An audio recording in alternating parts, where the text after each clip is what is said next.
Welcome to Read Your Heart Out. I'm Ann Forrester. Today's story is a classic fairy tale by a beloved author.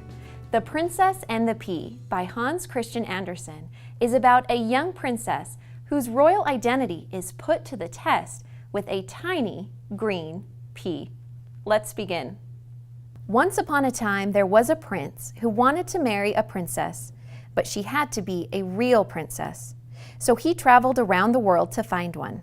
There were a great many princesses, but he was never sure whether they truly were real princesses.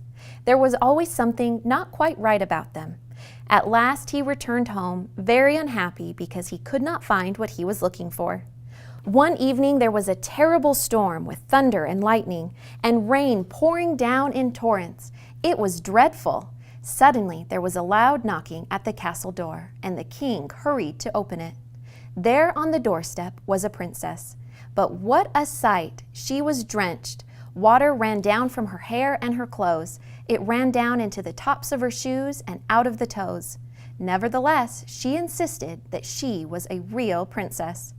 "We will soon find out," thought the queen, eyeing the bedraggled girl.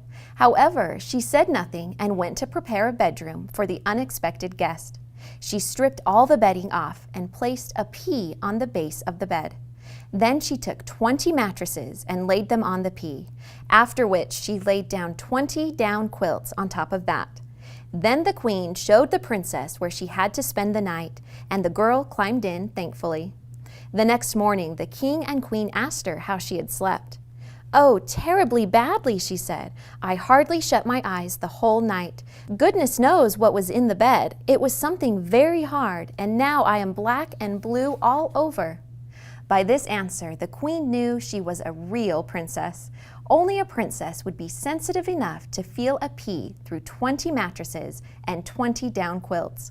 The prince at long last had found his real princess whom he married, and the pea was placed in the museum where it can still be seen today if it has not been stolen. The end.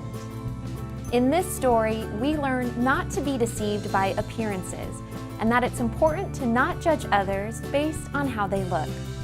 Thanks for reading with me. Until next time, find a good book and read your heart out.